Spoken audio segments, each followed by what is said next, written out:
अस्सलामुअलैकुम दोस्तों की हाल चाल है जनाब। तुसी वेखते पे गुलाम अहमद टीवी ते मैं तुहाडा मेज़बान हाजी गुलाम अहमद है। दोस्तों सब तो पहले अपने चैनल ਨੂੰ करना सबसक्राइब ते नाल लगे बैल दे बटन करना क्लिक ताकि साडी अच्छी ते नवी बेहतरीन वीडियो दा नोटिफिकेशन हमेशा इस तरह वीरा भरावां नूं मिलदा रहे। सब तो पहले अज अल्लाह दे फजलो करम नाल एक दूसरा सूआ सूई सोई मੱਝ थणा दी गारंटी वाधे घाटे दी गारंटी अपने वीरां वास्ते लैके हाज़र होया।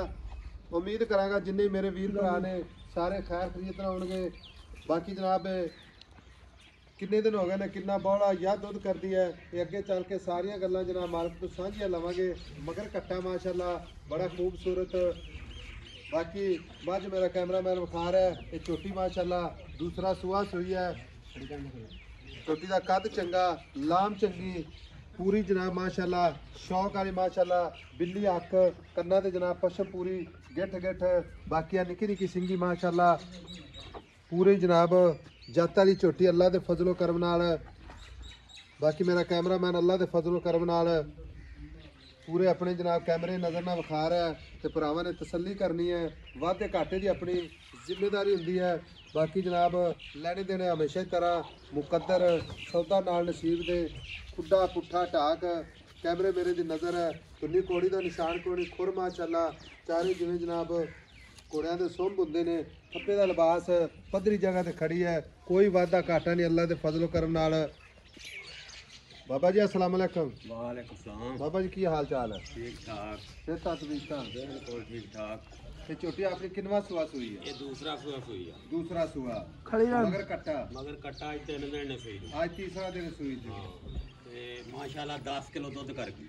सजरी सुई खड़ी है बौला 10 किलो कर दी पई दो टाइम दा 10 किलो कर दी पई और ठीक हो गया। बाबा गल इस तरह दी है हां जी भी सजरी मੱਝ सुई खड़ी है 10 किलो बौला है 10 किलो बौला बच्चे न छड़ के बिल्कुल अगला चो हो के वेखे 2 टाइम। अच्छा बाकी दुध चाहिए मैला छड़ा सटेगी 16 17 लीटर कर दी रहेगी। बिल्कुल 16 17 लीटर दूध दे दूध देगी इंशाल्लाह। बड़ियां चुआइयां साफ चुआई साफ माशाल्लाह बिल्कुल साफ कोई फुआरा छटा नहीं खाने च काटा वादा छट्टा फुआरा कोई शायद बिल्कुल साफ सुथरी। बाकी अपनी घर दी मੱਝ ठीक है अपनी पहला सुआ पा पीती बड़ी असील शरीफ है। बंगा पा लो ना पा लो जिदा मर्जी चोई फिर गाड़ी पिछाड़ी माशाल्लाह बराबर जगह भी आप बराबर ते ठंडी कर बिल्कुल बराबर गाड़ी पिछाड़ी ठीक हो गया क्योंकि घर दी मੱਝ है कोई व्यापार दी नहीं कोई अपना घाटा वादा नहीं कोई घाटा मगर कट्टा नीली प्योर नीली बिल्कुल ठीक है। छोटी नस्ल जात इंशाल्लाह 100% नीली हर पासे सोनी। बाबा गल इस तरह आप बेचनी ठीक है।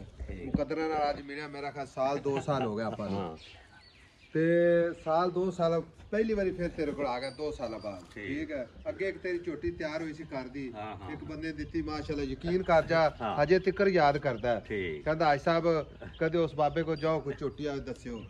लेकिन आजकल तुहानू पता है ये भी याद ही करने वाली है। मैं 2-3 डंग चोल ही है अच्छा पर नजारे देंदी पई नजारे कर दी हुण पैसे दसने मोहब्बत प्यार है जिथे आप बेचनी तेरी मेहरबानी वेचण वाला लोकां कोलों दा मुੱਲ बहुत मैं करदा लोकां को की मुੱਲ करी जा लोकां कोलों दा मैं 7 ਲੱਖ ਮੰਗਦਾ 7 ਮੰਗਦਾ 7 ਮੰਗਦਾ ਹੈ ਤੇ ਆਪਾਂ ਨਾ ਪਿਆਰ ਮੁਹੱਬਤ ਨਾਲ ਇੱਕੋ ਹੀ ਗੱਲ ਕਰਦੇ ਕੋਈ ਗੱਲ ਕਰਦੇ ਨੇ 6 ਲੱਖ ਤੇ 30 ਹਜ਼ਾਰ ਦੀ ਦੇ ਇੱਧਰ ਕਰਿਆ ਜੀ 6 ਲੱਖ ਤੇ 30 ਹਜ਼ਾਰ ਰੁਪਇਆ ਮੁੱਲ ਕਰਨਾ 7 ਲੱਖ ਮੁੱਲ 7 ਲੱਖ ਜਿੱਥੇ ਆਪਾਂ ਵੇਚਣੀ ਹੈ ਹਾਂ 6 ਲੱਖ 30 ਹਜ਼ਾਰ ਦੀ ਸਿਆਣਾ ਬੰਦਾ ਕੋਈ ਆਪਣਾ ਕੋਲ ਆਪਣੇ ਕੋਈ ਛੋਟਾ ਭਰਾ ਆ ਜਾਵੇ ਕੋਈ ਵੱਡਾ ਵੀਰ ਆ ਜਾਵੇ ਮੁਹੱਬਤ ਪਿਆਰ ਕੋ ਮਾੜੀ ਮੋਟੀ ਹੋ ਜਾਏਗੀ ਕੋਈ 10000 ਦੀ ਹੋ ਜੀ 6 ਲੱਖ 30 ਚ ਹੋਵੇ ਹਾਂ 6 ਲੱਖ 30 ਜੋ 10000 ਦੀ 6 ਲੱਖ 20 ਹਜ਼ਾਰ ਦੀ ਪੱਕੀ ਲਓ ਜੀ 6 ਲੱਖ 20 ਹਜ਼ਾਰ ਰੁਪਇਆ ਫਾਈਨਲ ਰੇਟ ਹੈ ਮੁਹੱਬਤਾਂ ਵਿੱਚ। ਬਾਕੀ ਕੋਈ ਵੀਰ ਭਰਾਵੇ ਦਾ ਇਨਸ਼ਾਅੱਲਾ ਵਪਾਰ ਦੀ ਮੱਝ ਨੇ ਘਰ ਦੀ ਮੱਝ ਹੈ ਖਾਣਾ ਦੀ ਗਾਰੰਟੀ ਵਾਧੇ ਘਾਟੇ ਦੀ ਗਾਰੰਟੀ ਹਾਜ਼ਰ ਵਕਤ ਜਨਾਬ 10 ਲੀਟਰ ਬੌਲਾ ਜਨਾਬ ਕਰ ਗਈ ਹੈ। ਤਿੰਨਾਂ ਦਿਨਾਂ ਦੀ ਸੂਈ ਤਿੰਨਾਂ ਦਿਨਾਂ ਦੀ ਸੱਜਰੀ ਮੱਝ ਸੂਈ ਹੈ। ਬਾਕੀ ਭਰਾਵਾਂ ਦੀ ਨਜ਼ਰ ਹੈ ਨੰਬਰ ਆਪਣਾ 0348 067 8468 मिलांगे जनाब अगली वीडियो नाल। अल्लाह निगहबान पाकिस्तान जिंदाबाद।